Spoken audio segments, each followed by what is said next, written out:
Hi and welcome to Zebra Not Horse. Zebra Not Horse. I am your host MJ, and today I am doing another episode of 5 questions with another autistic. Today I have my friend Sienna joining us, and it's really exciting to have this time to chat with her. She's someone that I followed for a while, and I think she's brilliant. Sienna, why don't you give yourself a little introduction? Well, thank you. Thank you for having me, MJ. My name is Sienna. I live in Indiana. I live with my mom and my husband. I am completely blind and autistic due to a rare brain condition called septo-optic dysplasia. My passions include music, creating improvisational music, sensory items, and spreading advocacy and awareness. Brilliant. And you do a great job of that. Thank you. So to start this interview off, I always like to have a little icebreaker just to kind of make us both feel comfortable. So my question is, if you could have an unlimited supply of any food, what would you choose? Oh my. I would either say seafood or sweets. By sweets, do you mean candy? Because you're obviously American. Candy, cake, ice cream. Okay. Because back here in the UK, sweets just means literally candy. Oh, wow. Okay, so question number one for you, Sienna. How long have you been diagnosed? I was diagnosed in 2016 when I was applying for the Medicaid waiver, or when I was applying for a case manager. I was professionally diagnosed. So I first got diagnosed with autism by the school psychiatrist at the School for the Blind.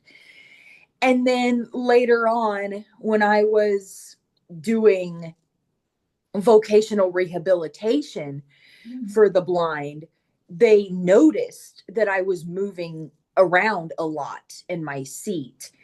And a lot of people suspected in my family that I was autistic. They knew I was blind, but they also suspected that I had autism or that I was autistic, just because of some of the traits that I had. But I was professionally diagnosed in 2016. Okay. And did you have much knowledge of what autism was before that? I did, because some of the students at my school wondered if I was autistic. Some of the teachers, like the speech therapist and the school psychiatrist, wondered if I was autistic. Yeah.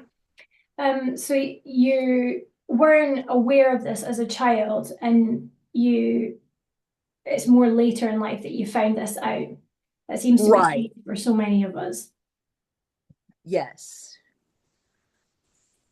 Okay. Question number two. How important to you is community and connection with other autistic individuals? I found that lately, ever since I've connected with a lot of autistic individuals online, I find it to be very important, because it makes me feel less alone, and it makes me, I would say, embrace the uniqueness about myself and embrace the fact that I am a goofball, and it's fun. I find it to be fun. Yeah. So you feel the most connection that you have with autistic people is through an online platform? Yes, because I mean, my husband is autistic as well, and he's completely blind as well. Um, my mom suspects she might be on the spectrum, but I find that online communities have really helped. I can agree. What is one autistic trait that you wish everyone had, whether they were neurodivergent or neurotypical? That's a good question. I was really pondering this. I would say the ability to explore the world in a more childlike way, because I find that helps to boost my creativity, or collecting vintage musical toys. Oh, that's a good one. Yeah. So do you have a lot of that? I do, yes. I feel that when you become a collector, you need to have a bigger house every time you choose a new collecting item. It's like, where am I going to put Yes. all these things? Yes. One of the things I collect is coins, 50p coins that have special pictures on them. And 50p coins, they're quite easy to store. They're really small. So I feel like that's a good one for me. I collect fidgets. I collect musical instruments. Yeah, I collect musical toys. yeah. So number 4, what strategies have you learned that have helped you cope in situations that you become overwhelming in? Well, we already know the first one, music, Yeah.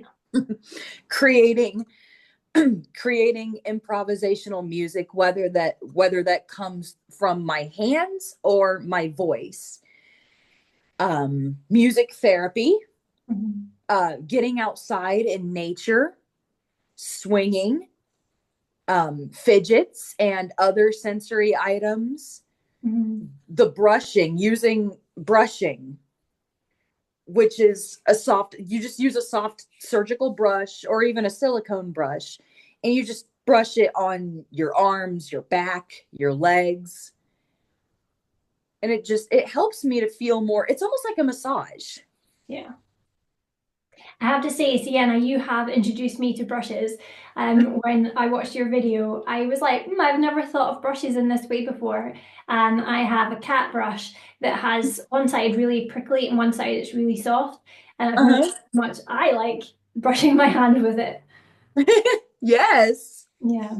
And you mentioned nature. Nature, I've found, I've always loved nature, but realizing I'm autistic has actually given me a whole new appreciation for nature, because it's a part of the Absolutely. world that seems safe, doesn't it? Yes. Yes. I love to meditate out in nature. Yeah. Yeah, you draw a lot from just being out and hearing the volume, hearing the noises in nature, and feeling the pressures that the wind blows, and just everything about it. I feel that it's all so it just accepts us in a way that this world doesn't seem to. Exactly. I Um, agree. thank you. So next question, my last question. What is your earliest memory of feeling like you are different in this world?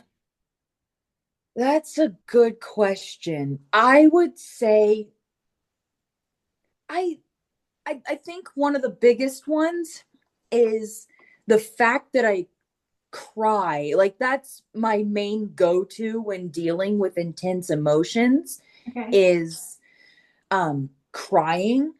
But the thing was, a lot of people suspected that I was on the spectrum. There was just only one family member who did not believe that I was on the spectrum. They only focused on blindness.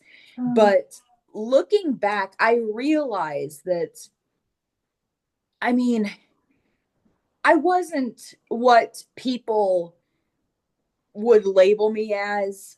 There's things like, a brat or mm, throwing a tantrum. And, you know, they thought that I was just being, just, they thought I was being, um, oh, what's the right word for this? Um, Attention seeking. They okay. thought that I was seeking attention. And looking back, I realized that no, it was not just blindness that I had. There's more things that come with the package. Because someone who is just born blind, they might do some of the stereotypical traits that autistic people do, as far as like rocking and stuff like that, hand flapping and stuff like that. But blind people don't hit themselves in the head Mm, repeatedly when they're upset or dysregulated. Blind people don't just easily cry to deal with such big emotions. Blind people don't have these huge sensory, like, okay, yes, blind people have sensory overloads, but when you're blind and autistic, that's a Mhm. whole different package. Yeah. You said that you went to a school for blind people, is that right? Yes, So I you did. have a lot of people in your life who are similar to you in the sense that they were either born blind or are blind later on. Yes.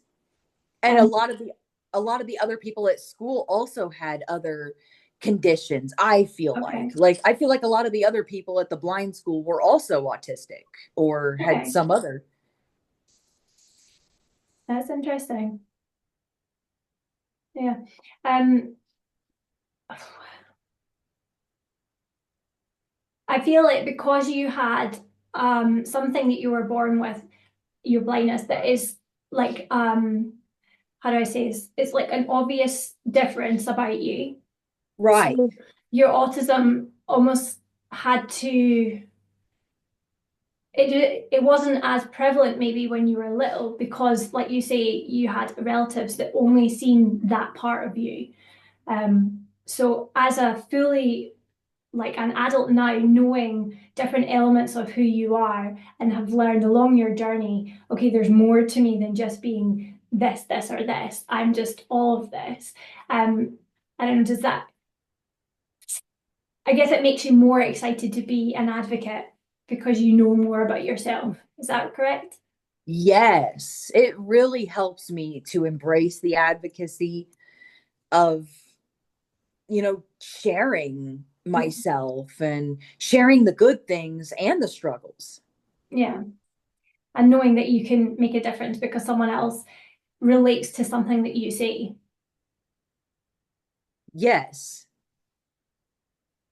Well, I follow you on social media, and I was just wondering, do you want to share with our viewers how they can find you?